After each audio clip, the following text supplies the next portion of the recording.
this episode of Esports Connected. I'm your host, Megan Van Petten, and I have a special guest today, Mark Bishardi. Hi, Mark. Welcome to the show. Hi, Megan. Thank you for having me. Well, it's a pleasure. For those of you that are listening out there, Mark's the founder and CEO of Game Elevate. He has had a long, successful career in the field of real estate finance. He's built several teams as an independent business owner, and as part of a larger national organization, he is now bringing the same expertise in a team building field of esports. A passionate gamer at heart, Mark played chess in high school and participated in high-ranked tournaments in Boston, New York, and Philly. Mark also has two sons that are avid gamers. He has had a passion for esports from a very young age and believes that his competitive spirit will help him put himself on the map here. His continued growth and academic credentials include a bachelor's in electrical engineering and computer science from the University of Massachusetts, and he's completed his postgraduate studies and obtaining an MBA from Wharton School of Business. You've had quite a career. I have had a pretty long career, yes, I would agree. Oh my gosh, so what keeps you inspired? Well, I'm just really passionate about this. I've always been interested in gaming, as you mentioned from the get-go. Back then, there wasn't a thing called video games. There weren't actually computers. So I think there were computers because they were built in the 50s, but they weren't anything like that you could game with. But it's always been in my background, but it wasn't anything I thought I could make a business out of or do anything with. I got into real estate because real estate is always around and everybody needs real estate. But my passion, my underlying passion has always been gaming and esports. Then when my own kids got into it, I'm like, okay, it looks like it's coming to the fore. And then obviously with the pandemic and everything, everybody being cooped up in the house, esports and just gaming in general just grew phenomenally. So I thought it was a good time to jump in. This is going to be a really interesting show. Mark's going to share a lot about crowdfunding, and we're going to get to that. But before we start, I do want to share with you, Mark, that I grew up with all brothers, and we grew up playing chess. I don't remember learning. That is how good of a chess player I am. Wow. Yes, I think I played chess before I spoke. Oh my God, that's great. I didn't know that about you. We'll have to play some chess then. Yeah, it's been a while, but I would love to. And I know that you're also a chess master. And I was. Okay. I'm not anymore. We still have your rank. Yeah. I got a FIDE rating and everything like that way back then. I don't even know if it's active right now. I'm very much into chess, but on the esports side, things are so fast paced when you play that chess is kind of like you just sit there and sit there and sit there. So I've gravitated interestingly towards what's called bullet chess, which is where you have only a minute for the entire, you probably know because you're a chess player. Love that. I just like boom, boom, boom, boom, boom. And online you can play chess.com or Lee Chess or all these great venues now that we didn't have before. It's just so much fun. It is. I'm so excited that gaming is, I almost want to say it's like back. I grew up, gaming. If I wanted to play with anyone, it was a game. And, chess was more advanced and more strategic. And I've seen games last years. Yes, absolutely. Chess has lasted for 2,500 years or more. So yeah, games are lasting a lot longer these days. And even the games that people played way back when are still making a comeback and they're still around. So I just think this is a good time to be in the esports and gaming field. I think your organization is doing a fantastic job, really bringing people together, all the events that you have. The pandemic has put a little crink in our style in terms of getting together, but I know that you and I are going to go to another event just next week in Vegas, and you've had events in Chicago. People are starting to really get out there again. So this is really a great time to be here, and you guys have done a fantastic job. Thank you so much. And, one of the reasons I love this association is it's just a reminder to play. And I always say people that play together stay together.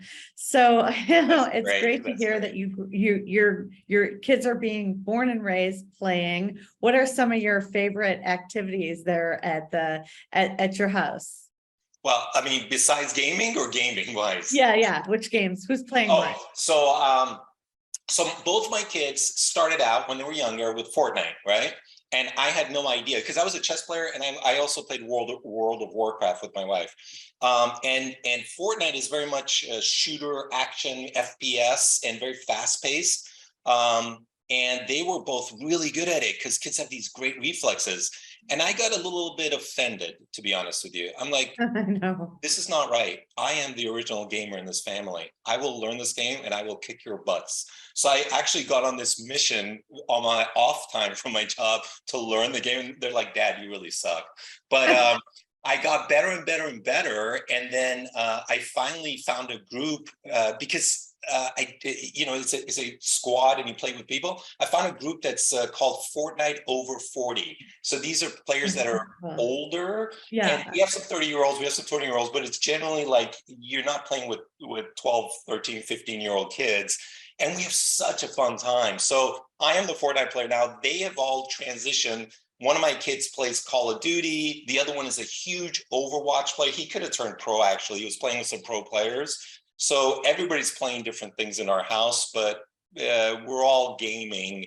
And we don't have that strict parent rule like you shall not game, which I know a lot of households still have because we're all into it ourselves. And our kids are doing great in school. So it hasn't hurt them. I just got the report card. They're all A's and B's and everything. And I'm like, yeah, you can game if you want to, as long as your grades are good. Maybe it's helping you guys. So we're of that opinion. I mean, I just don't think, like, even me, I don't play enough. I was challenged to a game the other day, and I need to get back into my groove. I was in an event, a Microsoft, Lenovo, was it?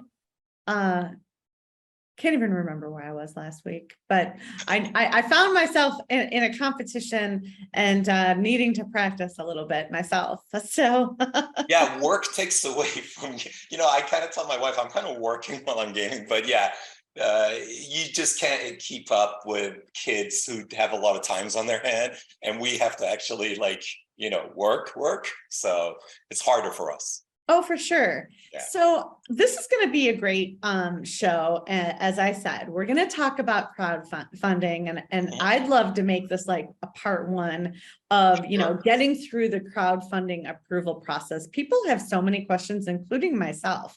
And what I think is really interesting about you is, you went from engineer to MBA, and, it just brings a really great right and left brain, getting through the processes, the systems, and then getting in front of the investor and getting your funding, which I would imagine was the first way you funded Game Elevate, was investment.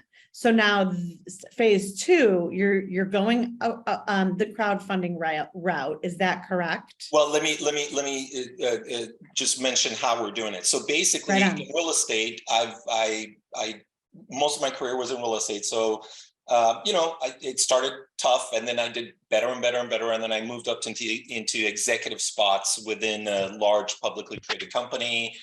Stock options, all that. So I had some capital myself where I didn't need to go out to investors. So the seed funding for my company came from the person you're looking at, me.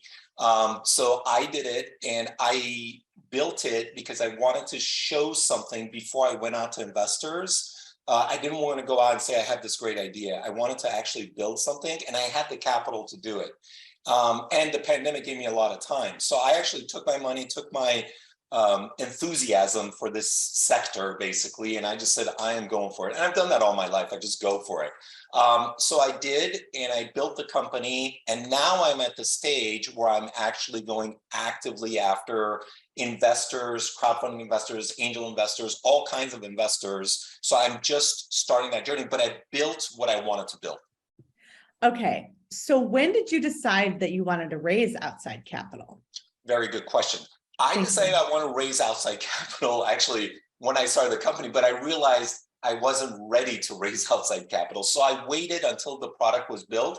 So I would say right around this year, 2022, as we're speaking, I started right around the April, May, June type of area, getting really into it, building pitch decks, having my team, edit the pitch decks and look at different ways of how we should be raising capital. So around that time frame. Okay. Okay.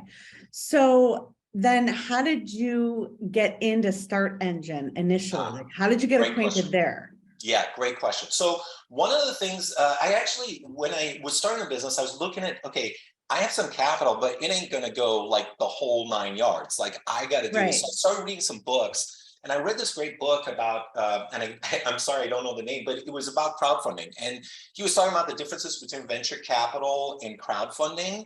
And I realized that, hey, crowdfunding is a really great way, especially in our industry, the esports and gaming industry, because we have so many enthusiastic and passionate people in it, compared to, let's say, a utility company. I mean, you can get passionate about utilities, but there's a lot more passion here, So I was like, yeah, I think crowdfunding would be interesting. And because at first I was only thinking of venture capital, to be honest with you, or angel investors. Sure. So then I started checking into it, and then I started going, and I told my team, like, let's take a look at this. So we started like trying to get a list of, okay, how does crowdfunding work? Who are the crowdfunders at all? Yeah. I didn't know. So I had to find a list of crowdfunders, because there's only a select few that the SEC has approved in the United States per regulations to be able to do Reg CF, Reg crowdfunding. And then we found a list, and we thought, okay, now that we have the list, what do we do? And I thought, we need to contact them. So we started contacting them. And lo and behold, they were interested to at least talk to us. So we got into a lot of conversations with these different crowdfunding platforms. They all felt, and I'll be honest with you, that we were like building something, but we weren't quite there yet. So we got a lot of what we call rejection. We got a lot of no's, maybe. So it was kind of like, oh, that's sad. But we were— well, wait, hold on. So first off, how many were on the list that you gathered that were legit? That were legit. Good question. I believe there's 12 companies, but we only contacted the top 4 or 5. Okay, so you got around 4-ish. Yes. Notes. Okay. All right. 4 to 5. Yeah. Okay. All right. And how long did the application take? Well, it wasn't, let me think. It wasn't an application. It was an initial dialogue where we contacted them, and then they had the representative contact us and say, okay, what's your company all about and all of that. Right. And I think some of them, maybe we did send a pitch deck, or we did fill out an online form or something. Right. It wasn't that, to be honest with you, the first part wasn't that difficult. It was more kind of like you and I are talking right now. Yeah. That's what, other founders within S stuff, they wanted to do this. It would just be a conversation. Like, what is your business? What's your background? So kind of super easy, like quick form, like within 24 hours, you're in a conversation. Yeah. And what you've done at that point is, like what we've done is we've built relationships, even though it's a no, even though later on it became a no. Sure. We built somebody that that knows me face to face, that knows our business, says we're not ready right now. So that's what happened, basically. And that's a journey. You can go on a raise, and you want that relationship to be. I mean, the world is small, and every relationship matters, and it's a journey, which is why this show is so important, that, here, you're going to tell us your process. So you met 4 to 5 legitimate, top 5. You enjoyed every single conversation and every single process, but you were hearing a theme. You were hearing you might not be ready. Okay. So then what? You don't have enough traction, we were pre-revenue, all these things, we're not sure about this industry, we're not quite there yet, you're not quite there. It's just a lot of different reasons why, they felt that we weren't right for them. So we kind of said, okay, tough luck, but thank you for the time. We're very cordial, and I would recommend that to everybody that's listening to this. Really don't take the no's as rejection in life, but 100%. Be very, very cordial. And even if somebody gives you some critique on your business or that, take it with thank you Of for course. helping me. Maybe this was my blind spot and I didn't see that. So we did a lot of that, and I think that was Okay. very helpful, Meg, to be honest with you, because they're like, all right, he's a nice guy, like, he's really trying. Yeah. They're really trying to build something in this space, and good luck, guys. See ya. So that was that. And we just continued humming along. We were building a database. I think I've talked to you about that, of esports professionals, teams, organizations, which we call GMVT Hub, in addition to our regular journalistic media side, where we write articles about what's going on in the business and the Right. tournaments, players, all that kind of stuff. So we were building our prototype here. And then lo and behold, we were kind of staying in touch with these crowdfunding platforms.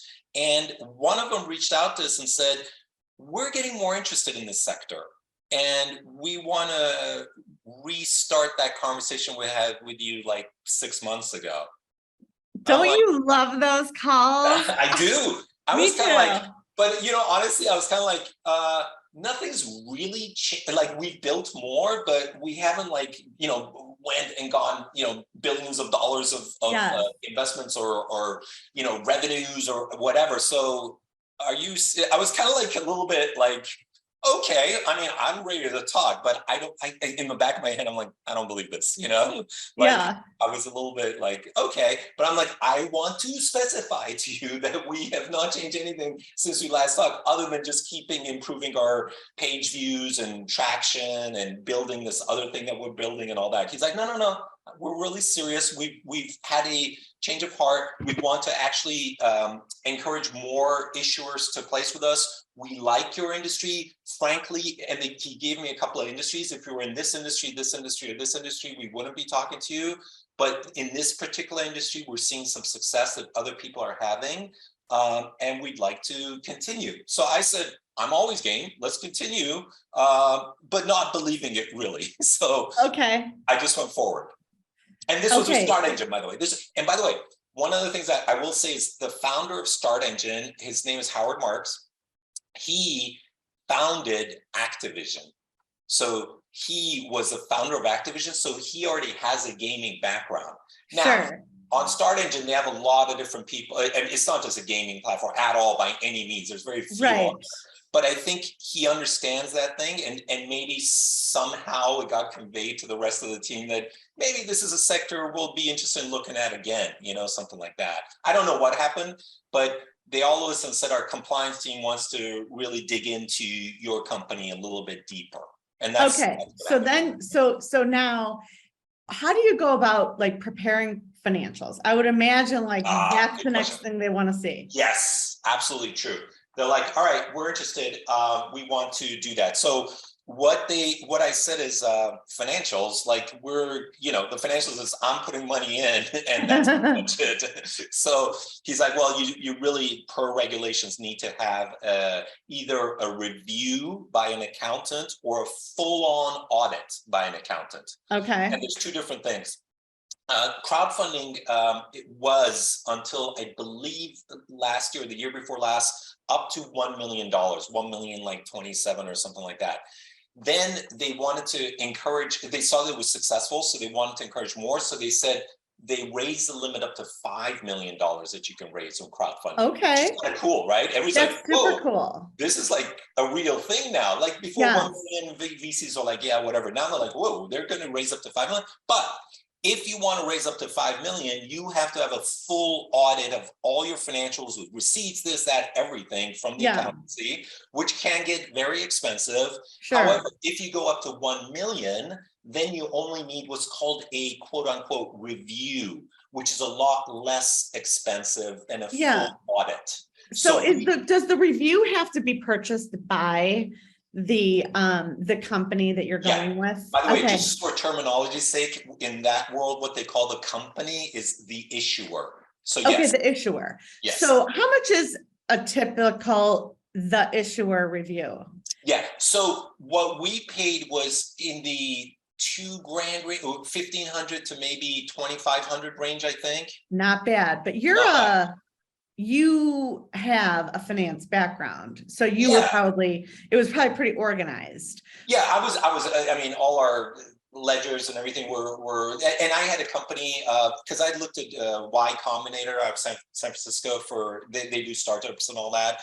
And they had recommended a company called Pilot, which does accountants. I know Pilot. You know, Pilot, yeah. Yeah. So I had hooked up with them, and they had done all my numbers. So it was really easy for them to get it on QuickBooks. Yeah. And we just sent it over to the accountant. Great company. There. So it's really good. Yeah. Okay. So that means you're in the $1 million. So you're only going for the million. Yeah, because I figured, why don't you start, you know, let's start. And then if we're successful, we can then spend the 15K to 25,000 for a full-on audit. So I didn't want to spend that. I'd rather spend that on the business than on, you know, that's why. So tell me about the million for listeners out there. You have to pay the million back. No. What do you mean you have to pay the million back? Well, I just want everybody to know that this is crowdfunding, and this is like, yeah.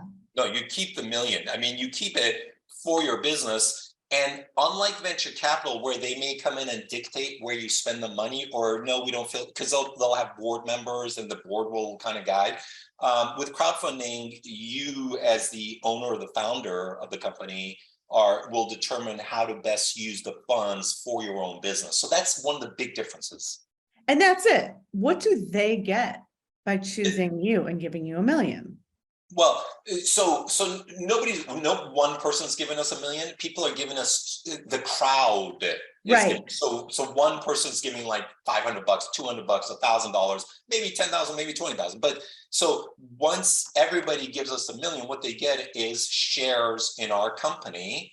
And if our company does well, which is the hope for them and for us, then the shares will grow in value. And then the ultimate goal is, you know, we get more funding from you know, bigger VCs or whatever, or we sell to, let's say, a larger organization. Netflix is getting into gaming, Amazon is getting into gaming, all these different companies want to have different parts in the esports gaming scene, or you go IPO. So these early crowdfunding investors will see that little investment that they made mushroom into a much bigger amount. That's what they want to tell us, you know, for the listeners out there, that because there's a lot of people that have ideas that haven't been done in this industry. Want to share a couple of great stories about crowdfunding that have, you know, been awesome success stories? Yeah, I mean, I think a lot of the early crowdfunding was Kickstarter and Diego, and those were for products that did really, really well. So I know there's a lot of stories that people probably have in mind there. I think Bird was one of them, where they have the scooters and all of that.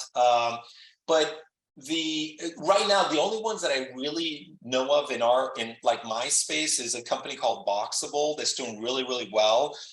They've raised a ton, and what they do is, again, it's in my former field, the real estate. They build the box. They build a box of the house or the real estate in a plant, and then they come and assemble it.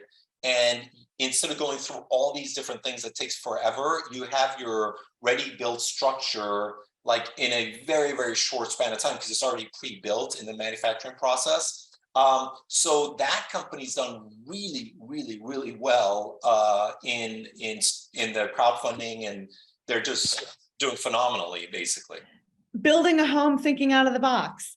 There you go. Literally. That's the tagline. There you go. That's a great tagline. Well, so I just want, our listeners to understand. So you would give a percentage of your company for $1 million, but that million is shares that the crowd actually gets to own, those shares. Correct. So it's everybody's company, like a publicly traded company. Yes. I mean, what a fun route, because then you have all these people supporting you, which is so perfect because you're a media company. So where are they going to get their news? Where are they going to get their media? Why are they going to, they're going to support you while you're continuing to provide the media and everything that you do.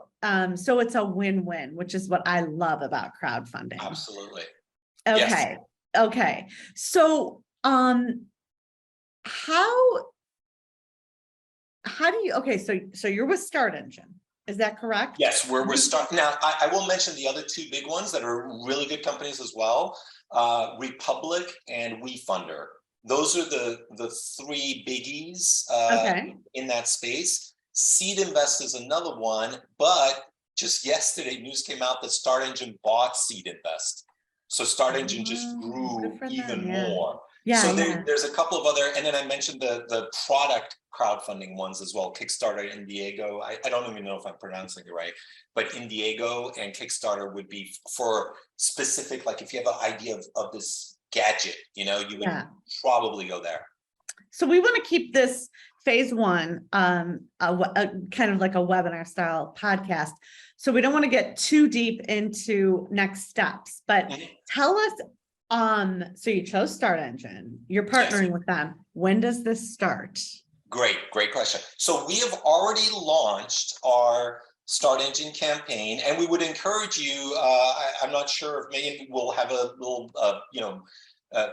what's the word, link to whatever, but it's really easy, just Start Engine /Game Elevate, and that would be our page. So if we could link that, that'd be great. And we would encourage people, the minimum investment amount, and we're allowed to say this, is $240. So it's not like you have to invest $10,000. And we would encourage people who want to do this to go ahead and invest, especially if you're into the esports area, go and invest.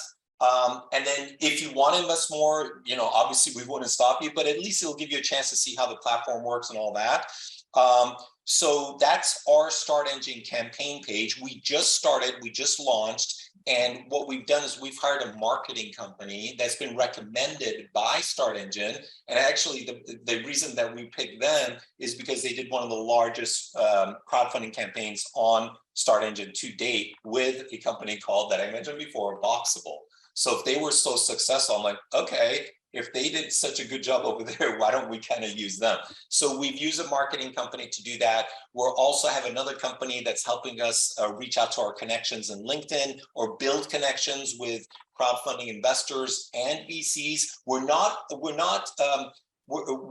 agnostic in terms of raising funds. So we will go with crowdfunding, but we're also going with angel investors, venture capitalists, and the whole 9 yards.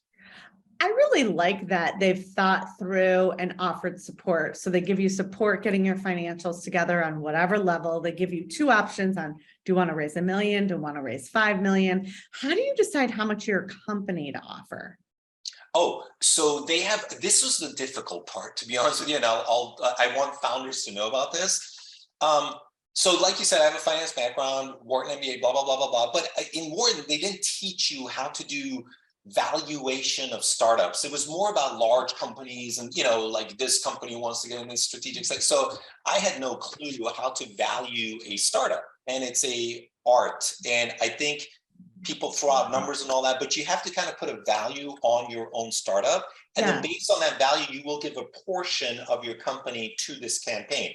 You obviously, as a founder, want to own the majority of the shares. You're not going to give everything away, but you also want to have some available maybe for your employees, staff, and maybe you want some for, you want a larger portion available for other investment options, such as VCs or so there's this whole dance that you have to look at in terms of what the value is, how many shares you have, and then what you're going to do for the crowdfunding. They helped us, to be quite honest. It wasn't easy. I had to go through back and forth, like your valuation sounds really high. Well, now you didn't put this in or didn't do that. And I shouldn't say a million, but many ways to value a startup pre-revenue, post-revenue. So it's not easy. Like nobody ever, overvaluing, undervaluing, it's so personal. So did you hire a firm to help you with that? No, I went and did it myself. I felt that the people at Start Engine were very helpful, to be quite honest. That's amazing. For me, what's interesting is there was I don't want to say the word conflict. I'll use the word friction. Friction is a better word, between Start Engine and Start Engine, where we were doing the evaluation, where they have what's called a compliance team, and then they have the campaign manager or this onboarding team or whatever, or the sales. So you have two groups of people, and I was in the middle trying to do my valuation. I'm like, guys, help me out. And they're like, Yeah. well, you can do this.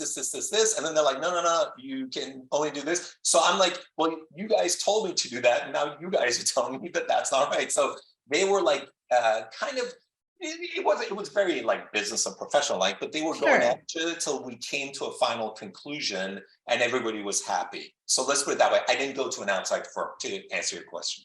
And if you would have, did they quote you or did they have somebody for that as well? No, they didn't actually tell me that because startups, it's just, I don't know that an outside, I guess you could, you just work with the crowdfunding platform yourself. Even when you go Okay. to VCs, everybody has their own method. Maybe there was, I don't want to lead people astray. Maybe there's a great company that does valuations for startups and I don't know about it, but I didn't. I know some great companies Oh, you do? that do. Oh yeah. Okay. So there's a great company out of Texas that actually Oh. does them for Shark Tank. And then we have some member companies that do valuations. Wow. I mean, I wish I knew that. I didn't know. oh, yes. Well, you're not watching all my shows I then. know I should be. I was busy doing my crowdfunding. Yeah, I got it. Yeah. Oh, yeah. Yeah, I will share that. It's really important to have someone that is very reputable to guide you through your valuation, because I mean, who hasn't seen Shark Tank where some people get on and they're, it's personal. So sometimes what you mentioned earlier, there's those blind spots, but you don't Can I see. turn this interview around and ask you a question? Are you going to be providing links? Because it would be great if the audience that's listening to this, and even myself, had links to these valuation companies. Oh, for sure. That would be great. Yeah. I don't know how this gets done, but the links would be great to these other people. Yeah. And I'd be happy to share. An active member that we have is Technos and Associates, Rohan Bose. He's been on the show. He is a loyal member of the Esports Trade Association. Watch He his show. volunteers, their sponsors. He's amazing. He actually did do work for some of the Shark Tank contestants, or people that were looking for funding. Just an amazing character. And they help you with getting your books prepared, and it's a process.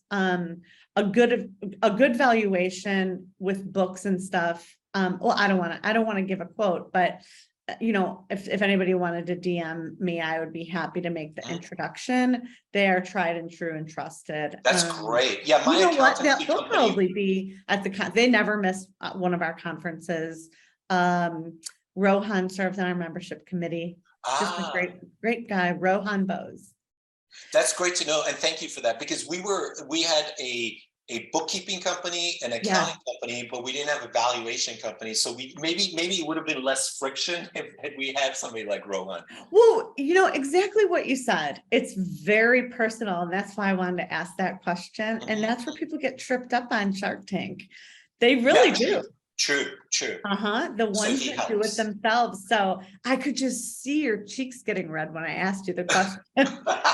It's true. But I think like what I respect about you, Mark, and the reason why I wanted to do this show and I want to do it in a series is that you enjoy the journey, because really there is no end.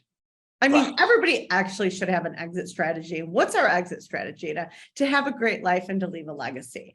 But we should be walking through life, really creating an incredible experience for ourselves and who's around us and how we can add value. So what did you like most about the journey? And I know you're still on it, but what was the real lesson so far that you've learned? I would say the lesson learned is that even though you may be down and out and people say no to you, it doesn't mean that your dream has to end.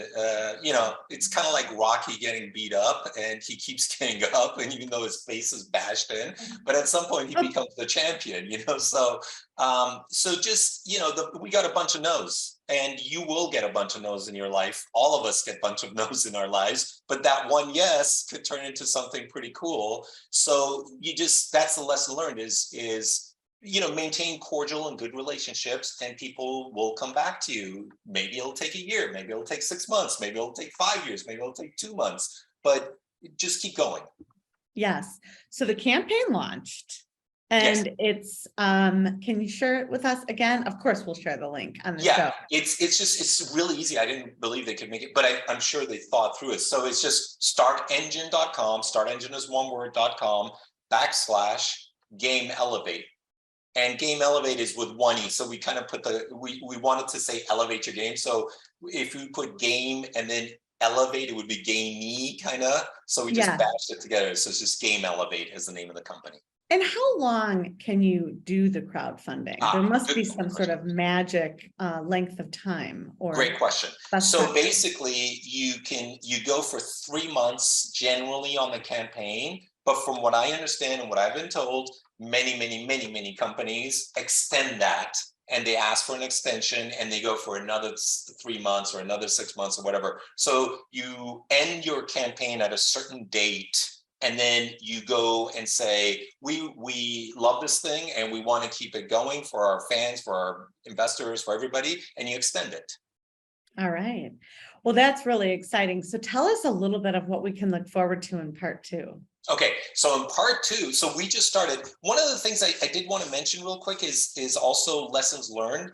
Oh, sure. Please. In terms of part 1, and then that kind of ties into your question about part 2. So part 2 is going to be where I hope you come back to us and say, Mark, and this is in 3 months, how did you do? And what did you learn along the way? And then I can give you some more tidbits for the listeners that are really like almost starting into this crowdfunding and say, now I have some more insights for you here.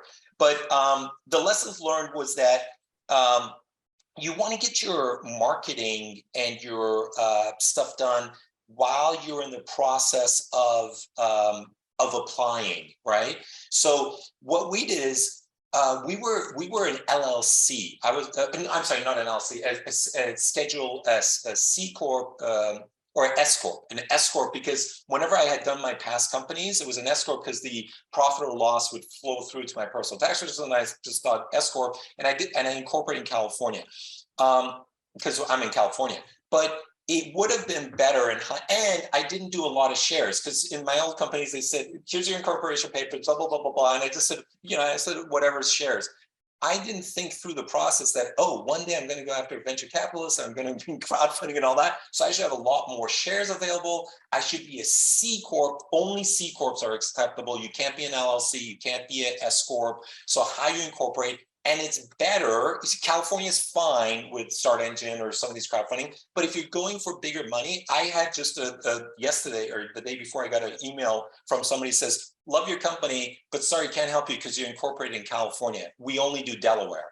So incorporating in Delaware is actually, if I were to look back and I did again, I would have been a C Corp in Delaware with a ton of shares, as opposed to an S Corp in California with very few shares. So I had to go through all these things with the IRS to change back to a C Corp. I had to do a resolution to increase the shares. I am not in Delaware. So there's a couple of things that I would have changed that I just want to impart that information to people. And I know a lot of your listeners already have companies that they've already done what I've done and just incorporated and had this many shares. But if you can, think about that type of stuff. And then the second thing is, as I said previously, think about your marketing and who you're going to market to in your crowdfunding before you get started. Last thing I'll share is that our marketing company that did Boxwell, they're a great marketing company, but they ran into technical difficulties with both Facebook and Google, where we're trying to do some marketing with Pixel isn't working, and Google needs to work with Start Engine to get the analytics up to see. I'm like, dude, we launched, come on, man, let's go. And they're like, we have all these technical difficulties. So I would say, before you hit that start button that you launched, have all these things ironed out and then hit launch. So when you actually launch, so I'm actually almost launching last week, even though we launched 4 weeks ago, because of all these issues that we had, which is kind of painful, but that's the way it goes. So I'm trying to impart that knowledge to your audience. That's really generous of you. I mean, the whole show and the intention of the show really is what I appreciated when we spoke, and why I thought it was so important to do this in a series, is how much you really are committed to growing in community and sharing your company and the wonderful wisdom and everything that Game Elevate brings. Absolutely. And I'd be happy to share, if anybody wants one-on-one, just more information or whatever, you can, I don't know how you do it, but you can link them to me and just say, feel free. So I'm available. I am really busy because I'm trying to run a company and do investments and crowdfunding and go to trade shows and all this kind of stuff. But, people that are part of ESTA, I think, is a great community. And I'd love to be able to connect with more people in ESTA. I honestly think another lesson learned is I should have done more with ESTA, but it just, you have so many things going on, but I'd love to get more involved. And you guys put on so many great shows and things that I have made a commitment to participating in more personally. Well, you're going to be our king of crowdfunding. We look forward to, following you with your journey and, of course, supporting you. And there we have it, listeners. For those of you that are interested in crowdfunding, feel free to reach out to Mark Bishardi of Game Elevate. And also, if you're interested in owning part of his company, it can be, as low as $250. And there you are, a proud owner of this incredible media company. And, Start Engine is such who doesn't know Start Engine? What a great opportunity that you're sharing with our members. We'll look forward to catapulting this show. And maybe the next show we should do after we get back from our trip over to Vegas, and maybe even do a lunch and learn crowdfunding 101. I'm open. I'll be there. So well, that is very generous of you. Thank you for being on the show, Mark. Thank you. Everyone out there, I'm your host, Megan Van Petten. Thank you for listening to Esports Connected. We'll see you next time. Thank you. Bye-bye.